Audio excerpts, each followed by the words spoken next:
स्वागत है दोस्तों आप सभी का आपके अपनी YouTube चैनल सीजी ज्ञान पर। दोस्तों आज के इस वीडियो में हम 30 महत्वपूर्ण प्रश्न देखेंगे जो कि होगा बाल विकास से, बाल मनोविज्ञान से, शिक्षण अभिरुचि से या शिक्षण अभिक्षमता से।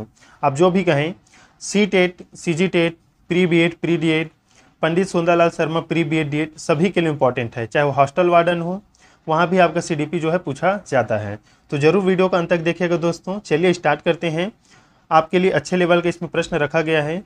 देखिए दोस्तों, पंडित सुंदरलाल शर्मा में हो सकता है कि आपको इजी प्रश्न दे दे। अगर आपको इजी दे दिया जाता है तो अच्छी बात है, अगर नहीं दिया जाता है तब की कंडीशन में आपके लिए थोड़ा सा लेवल बढ़ाना होगा, क्योंकि व्यापम ने थोड़ा सा लेवल इस बार बढ़ा कर दिया था। इसी आधार पर हम ये वीडियो करा रहे हैं। अगर ईजी आ जाता है तो अच्छी बात है। चलिए स्टार्ट करते हैं। शिक्षार्थियों में बहुत विभिन्नताएं होती है, इनमें से किसके या किनके लिए शिक्षक को संवेदनशील होने की आवश्यकता है। देखिए कथन दिया है इसमें, संज्ञानात्मक क्षमताओं और सीखने के स्तरों पर आधारित भिन्नताएं। दूसरा है भाषा, जाति, लिंग, धर्म, समुदाय की विविधता पर आधारित भिन्नताएं। बताइए दोस्तों कौन सा कथन आपको सही लग रहा है और किसमें शिक्षक को ज़्यादा संवेदनशील होने की आवश्यकता होती है आपके हिसाब से। क्या संज्ञानात्मक क्षमताओं में होने की ज़रूरत है या भाषा, जाति, लिंग के संदर्भ में? बताइएगा। आप भी खुद से एक बार आंसर जरूर लगाइएगा। तो देखिए इसका सही उत्तर हो जाएगा दोस्तों ऑप्शन बी, मतलब दोनों जो है बिल्कुल सही है। संवेदनशील होने की आवश्यकता है शिक्षक को संज्ञानात्मक क्षमताओं और सीखने के स्तरों पर, और भाषा, जाति, धर्म, लिंग, समुदाय की विविधता पर, क्योंकि एक शिक्षक को संपूर्ण ज्ञान होना चाहिए, चाहे वो संज्ञानात्मक क्षेत्र में हो या सामाजिक क्षेत्र में दोस्तों। तो ऑप्शन बी इसका राइट आंसर हो जाएगा।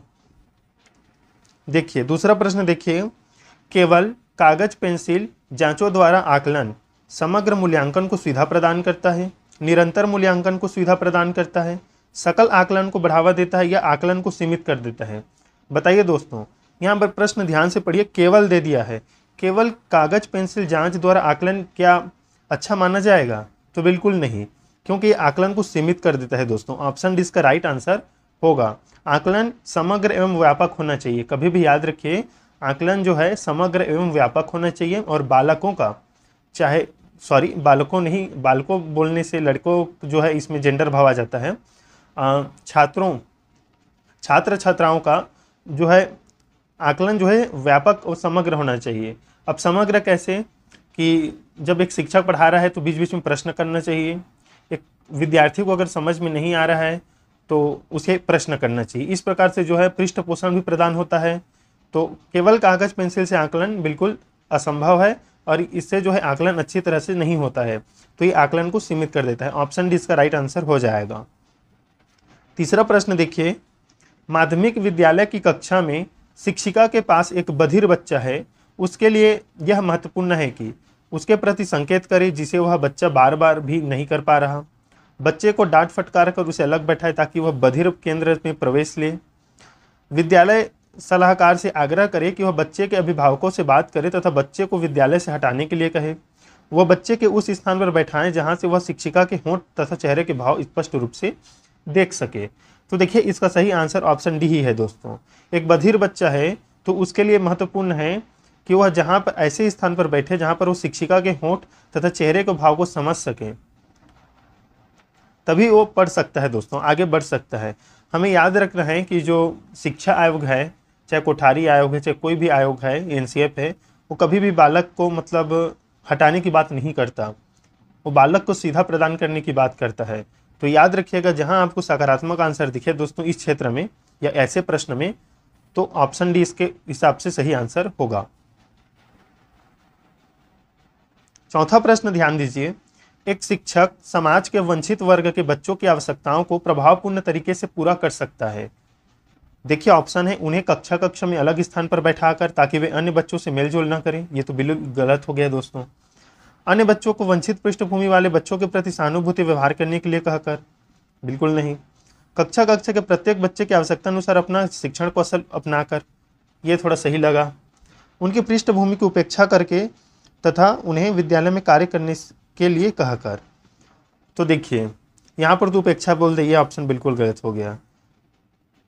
सहानुभूति हमें नहीं दिखाना है, हमें समानुभूति दिखाना है दोस्तों, याद रखिएगा। सहानुभूति गलत है, समानुभूति होना चाहिए। उन्हें कक्षा कक्षा में अलग स्थान पर बैठाकर अलग नहीं करना है। उसके हिसाब से ऑप्शन सी इसका राइट आंसर होगा कि प्रत्येक बच्चे की आवश्यकता अनुसार अपना शिक्षण कौशल अपनाकर। तो ऑप्शन सी इसका सही उत्तर हो जाएगा दोस्तों। आप भी एग्जाम में सबसे पहले जो ऑप्शन नहीं है उसको काट कर हटा दीजिए, मतलब ये नहीं है। उसके बाद आप जो 2-3 आंसर जो ऑप्शन बचता है उसमें आप जो है ध्यान लगाइएगा, फिर सही आंसर मिल जाता है।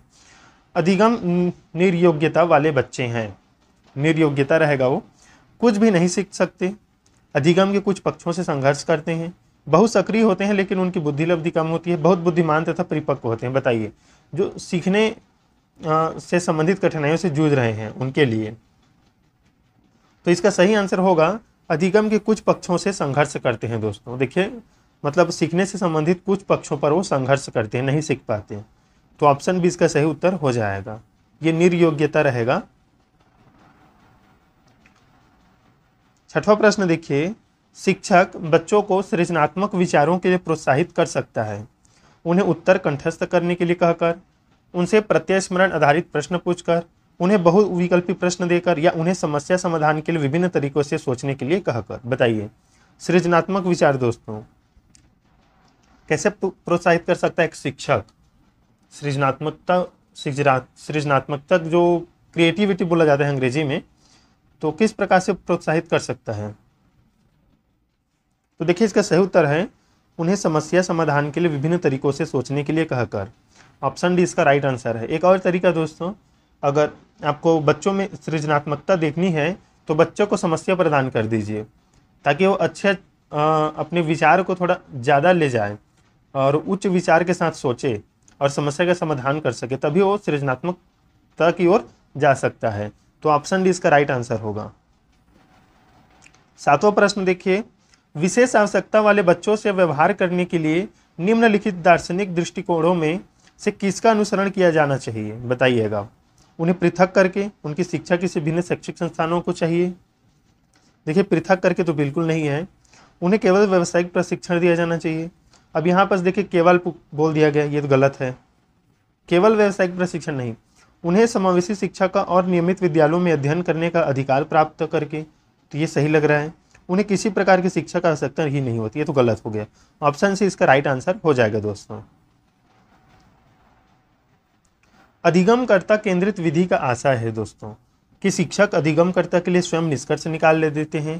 परंपरागत व्याख्यात्मक विधियां, उन विधियों को अपनाना जिनमें शिक्षा मुख्य कर्ता पात्र होता है, वे विधियों जहां अधिगम में अधिगमकर्ता की अपनी पहल तथा प्रयास सम्मिलित होते हैं।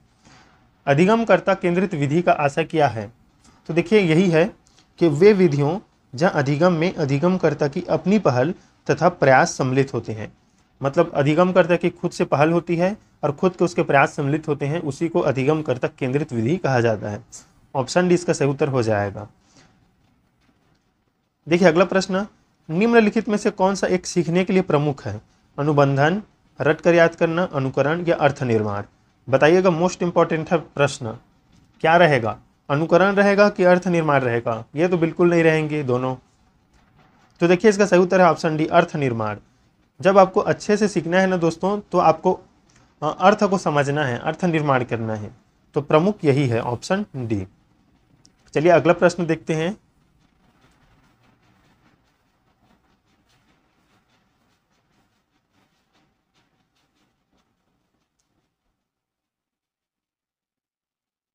देखिए, पियाजे तथा वाइगोत्स्की के अनुसार एक रचनात्मक कक्षा में अधिगम शिक्षक द्वारा लिखवाया जाता है तथा विद्यार्थी निष्क्रिय प्राप्तकर्ता होते हैं। तो देखिए, ये तो कथन बिल्कुल गलत हो गया। पियाजे और वाइगोत्स्की ने बच्चों को सक्रिय निर्माता के रूप में कहा है। तो याद रखिएगा, पियाजे ने जो है बालकों को या छोटे बच्चों को नन्हा वैज्ञानिक कहा है, और वाइगोत्स्की ने भी मतलब निष्क्रिय ऐसा नहीं बोला है, ये तो गलत है। उद्दीपक तथा अनुक्रिया के जोड़ से होता है। रचनात्मक कक्षा में अधिगम जो है उद्दीपक एवं अनुक्रिया के जोड़ से नहीं होता है। उद्दीपक एवं अनुक्रिया का सिद्धांत थॉर्नडाइक ने दिया है दोस्तों, जिन्होंने बिल्ली पर प्रयोग किया है। तो ये तो कथन गलत है। शिक्षक द्वारा पुनर्बल दिया जाता है, पुनर्बलन। तो देखिए, दिया तो जाता है लेकिन रचनात्मक में जरूरी नहीं है। शिक्षार्थी द्वारा स्वयं सृजित किया जाता है, जो एक सक्रिय भूमिका निभाती है। ये बिल्कुल सही है, क्योंकि पियाजे और वाइगोत्स्की ने बच्चों को सक्रिय कहा है। शिक्षार्थियों को। तो ऑप्शन डी इसका राइट आंसर होगा दोस्तों। 11वां प्रश्न देखिए, निम्नलिखित में से कौन सा आधारभूत सहायता का एक अच्छा उदाहरण है जिसका आशय है समस्या समाधान को तब तक सिखाना जब तक शिक्षार्थी स्वयं न कर सके। ऑप्शन देखिए, उसे आधार समाधान या हल किया उदाहरण उपलब्ध करवाना, उसे कहना कि जब तक वह समस्या का समाधान नहीं लेती तब तक घर नहीं जा सकती, समस्या का समाधान जल्दी देने के लिए पुरस्कार देना, उसे यह बताना कि वह बार बार प्रयास द्वारा कर सकती है। बताइए सही उत्तर क्या रहेगा। आधारभूत सहायता का एक अच्छा उदाहरण क्या रहेगा। तो देखिए, अगर आप एक शिक्षक हैं तो सबसे अच्छी सहायता वही है कि उन्हें आप बोले कि बार बार प्रयास करें। तो ऑप्शन डी इसका राइट आंसर होगा दोस्तों। देखिए, उपलब्ध करवाने की आपको जिम्मेदारी नहीं है कि समस्या समाधान है तो कोई भी उदाहरण आप देते रहें, ये जरूरी नहीं है। ऐसे में वो सीख नहीं पाएंगे। समस्या समाधान नहीं लेती तब तक घर नहीं जा सकती तो गलत हो गया, ऐसा कथन ही नहीं होना चाहिए। समस्या समाधान जल्दी देने के लिए पुरस्कार देना, पुरस्कार देने से समस्या का समाधान नहीं होता दोस्तों। ऑप्शन डी इसका राइट आंसर होगा। 12वां प्रश्न देखिए, आपकी कक्षा में सीखने की विविध शैलियों वाले बच्चे हैं, उनका आकलन करने के लिए आप उन्हें क्या करेंगे। विविध प्रकार के कार्य और परीक्षण देंगे, परीक्षण पूरे करने के लिए एक समान समय देंगे, समान अनुदेश देंगे तथा उसके बाद बच्चों द्वारा परीक्षण में प्राप्त अंकों के अनुसार उनको नामित करेंगे, कार्यों और परीक्षणों को एक समान सेट देंगे परीक्षणों के। बताइए सही उत्तर क्या रहेगा। तो देखिए, अगर आपकी कक्षा में विविध शैली वाले बच्चे हैं तो आप भी उनके लिए विविध प्रकार के ही कार्य और परीक्षण देंगे। तो ऑप्शन ए ही इसका राइट आंसर हो जाएगा दोस्तों। विविध प्रकार मतलब दोस्तों अलग अलग, भिन्नता। आजकल बच्चों की गलत धारणाओं को वैकल्पिक धारणाएं कहने की एक प्रवृत्ति है, इसे कहा जा सकता है। बच्चों की गलतियों की व्याख्या के लिए मनोहारी शब्दों का उपयोग करना, बच्चों को उनकी सोच में प्रौढ़ों के समान मानता, बच्चों की समझ में सूक्ष्म भेद करना और उनका अपने सीखने के प्रति निष्क्रिय रहना, पहचानना कि बच्चे सोच सकते हैं और उनकी सोच प्रौढ़ों से भिन्न होती है। बताइए, आजकल बच्चों की गलत धारणाओं को वैकल्पिक धारणाएं कहने की एक प्रवृत्ति बन गई है, इसे हम क्या कह सकते हैं। तो देखिए, हम इसे कह सकते हैं पहचानना कि बच्चे सोच सकते हैं और उनकी सोच प्रौढ़ों से भिन्न होती है दोस्तों। तो ऑप्शन डी इसका राइट आंसर है, क्योंकि बच्चे भी सोच सकते हैं और जाहिर सी बात है बड़ों से थोड़ा भिन्न ही सोचते हैं। तो ये बिल्कुल ऑप्शन डी इसका राइट आंसर होगा।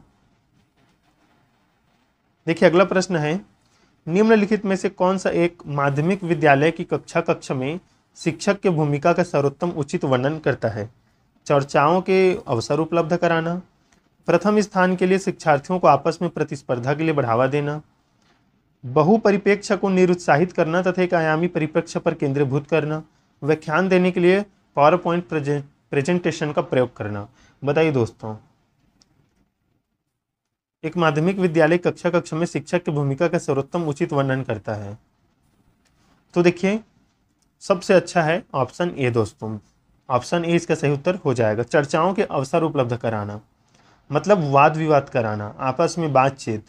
तो इससे जो है समस्या का समाधान भी होता है और बच्चे अच्छे से सीखते हैं ग्रुप में। तो ऑप्शन इसका राइट आंसर है। प्रतिस्पर्धा तो होना चाहिए लेकिन स्वस्थ होना चाहिए, निरुत्साहित तो नहीं करना है। व्याख्यान देने के लिए पावर पॉइंट प्रेजेंटेशन, ये माध्यमिक विद्यालय में आप व्याख्यान देने के लिए पावर पॉइंट प्रेजेंटेशन ये उचित नहीं है। ऑप्शन ए इसका सही उत्तर हो जाएगा। अभिप्रेरणा और अधिगम के बारे में निम्नलिखित में से कौन सा एक कथन सही है। आप भी आंसर लगाते चलिए सभी दोस्त, बताइए कमेंट में कितना सही किया आपने। अधिगम केवल तभी प्रभावी होता है जब शिक्षार्थियों में भीतरी प्रेरणा ही सीखने की अंतर्निहित इच्छा हो। अधिगम केवल तभी प्रभावी होता है जब शिक्षार्थी बाहरी रूप से प्रेरित हो, बाहरी कारणों से प्रेरित हो। अधिगम में प्रेरणा की कोई भूमिका नहीं होती। अधिगम केवल तभी प्रभावी होता है जब शिक्षार्थी बाहरी पुरस्कारों का उपयोग करने में प्रेरित हो। सही उत्तर क्या रहेगा दोस्तों। तो देखिए, अधिगम और अभिप्रेरणा एक दूसरे से संबंधित किस प्रकार से है और कथन कौन सा सही है। तो ऑप्शन ए दोस्तों, क्योंकि जब शिक्षार्थी स्वयं से प्रेरित होते हैं अपने अंतर आत्मा से दोस्तों, तो सीखना उनके लिए बेहतर होता है। ऑप्शन इसका राइट आंसर है। बाहरी रूप से तो कोई भी प्रेरित कर सकते हैं दोस्तों, ये कथन सभी गलत है। आंतरिक प्रेरणा जरूरी है, आंतरिक प्रेरणा को महत्वपूर्ण माना गया है। प्रेरणा दो प्रकार के होते हैं अभिप्रेरणा, एक आंतरिक एक बाह्य।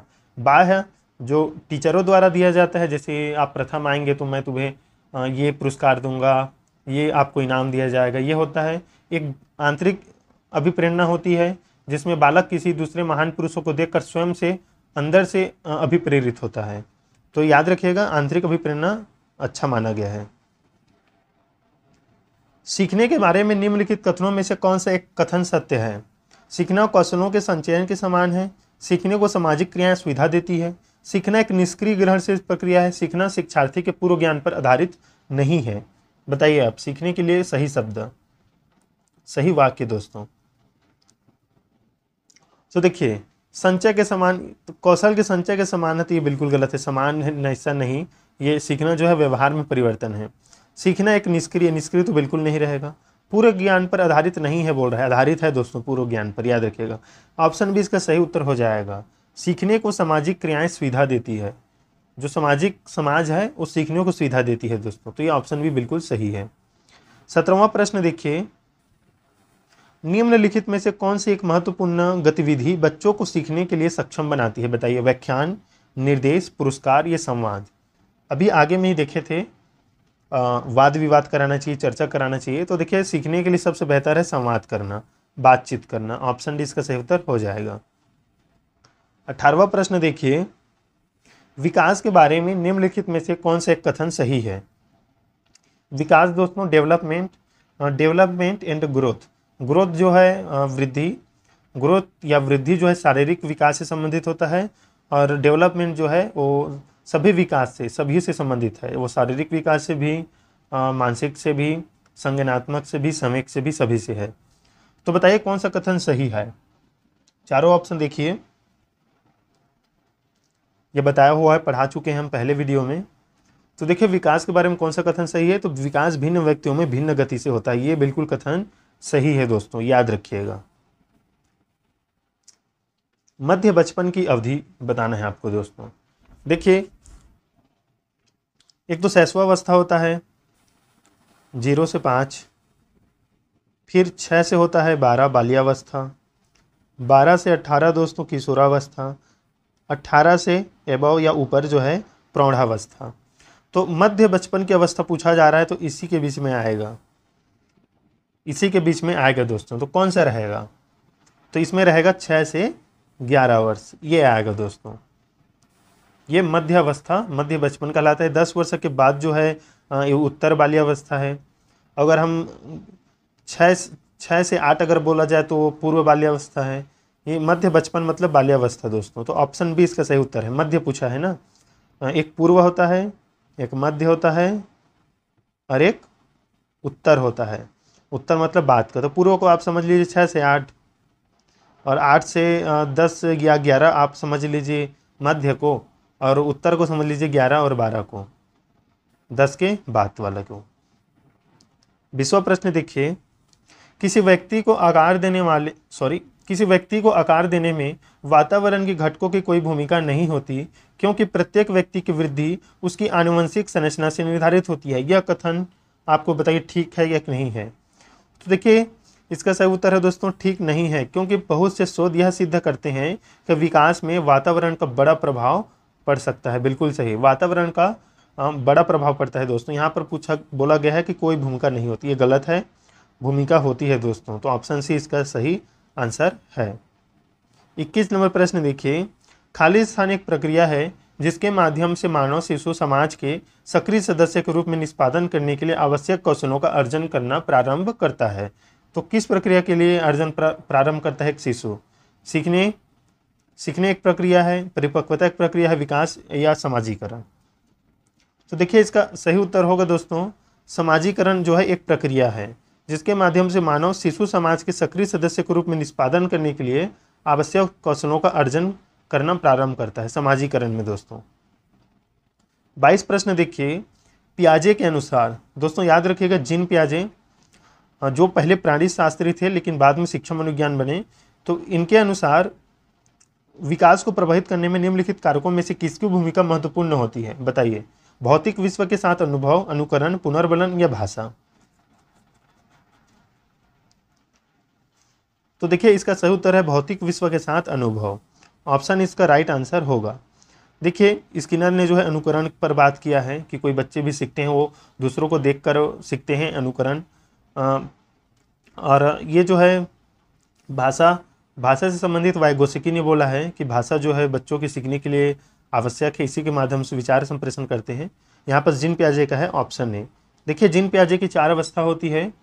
संवेदी पेशी अवस्था पहला 0 से 2 वर्ष, फिर है पूर्व संक्रियात्मक अवस्था, कितना रहेगा दोस्तों ये 2 से 7 वर्ष, फिर 7 से 11 वर्ष मूर्त अवस्था, और 11 से ऊपर जो है अमूर्त अवस्था। याद रखिएगा चारों अवस्थाओं को जिन प्याजे का ये मोस्ट इंपॉर्टेंट है।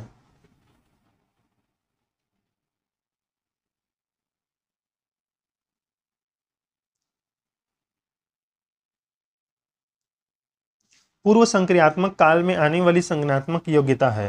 ये जो है जिन प्याजे की दूसरी अवस्था है पूर्व संक्रियात्मक। बताइए कि संज्ञानात्मक योग्यता क्या है। लक्ष्य उद्दिष्ट व्यवहार की योग्यता, दूसरे के दृष्टिकोण को समझने की योग्यता, अभिकल्पनात्मक निष्कर्ष चिंतन या अमूर्त चिंतन की योग्यता। बताइए सही उत्तर क्या रहेगा। तो देखिए दोस्तों अमूर्त चिंतन तो बिल्कुल नहीं रहता है इसमें। लक्ष्य उद्दिष्ट व्यवहार की योग्यता तो इसमें संवेदी पेशी अवस्था में आता है। अभिकल्पनात्मक निष्कर्ष चिंतन ये भी जो है कल्पना करना, ये अमूर्त की विशेषता है। दूसरे के दृष्टिकोण को समझने की योग्यता, इसका सही उत्तर होगा ऑप्शन बी, राइट आंसर है। दोस्तों याद रखिएगा इस अवस्था में बालक जो है गुणा करना, जोड़ना, घटाना सभी आ जाता है, लेकिन उसके नियम को नहीं जान सकता या नहीं जान पाता। याद रखिएगा।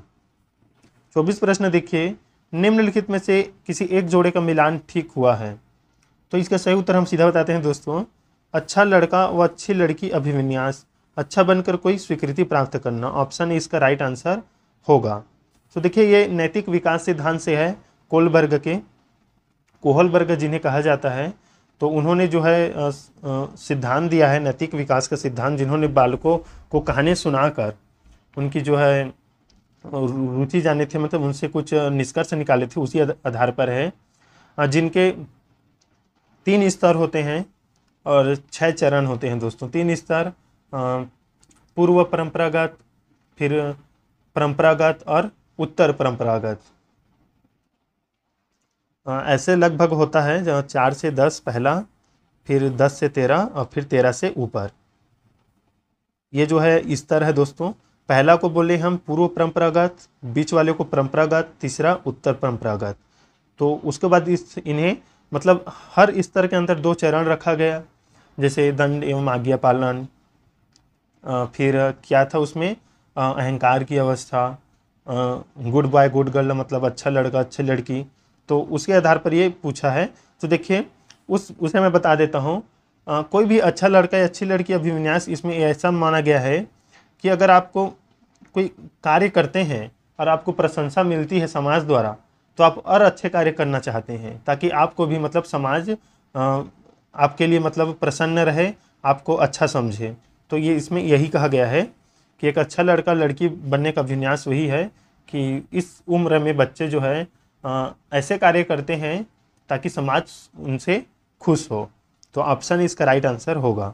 ये तो हालांकि आपके C-TET लेवल का है, लेकिन आपके हो सकता है आपके हॉस्टल वार्डन में पूछ लिया जाए, आपकी प्री BEd में तो इम्पॉर्टेंट है ही, क्योंकि इस बार हम व्यापम का देखे हैं, वाइगोत्स्की का पूछा गया है, जिन प्याजे पूछा गया है, बाल विकास से ही प्रश्न उठाया गया है, तो हम भी उसी को लेकर चल रहे हैं। वाइगोत्स्की की संतुष्टि के अनुसार बच्चों की व्यक्तिगत वाक संकल्पना, व्यक्तिगत वाक दोस्तों खुद से बातचीत करना, प्रदर्शित करती है कि बच्चे अपने आप से प्यार करते हैं, स्पष्ट करती है कि बच्चे अपने कार्यों को निर्देशन के लिए भाषा का उपयोग करते हैं, प्रदर्शित करती है कि बच्चे बुद्ध होते हैं इसलिए उन्हें प्रौढ़ों के निर्देशन की आवश्यकता होती है, स्पष्ट करती है कि बच्चे अहम केंद्रित होते हैं। देखिए अहम केंद्रित तो इन्होंने नहीं बोला है, जिन प्याजे ने बोला है, तो ये तो कथन गलत हो गया। प्रदर्शित करती है कि बच्चे बुद्ध होते हैं इसलिए प्रौढ़ों के निर्देशन की, ये गलत है।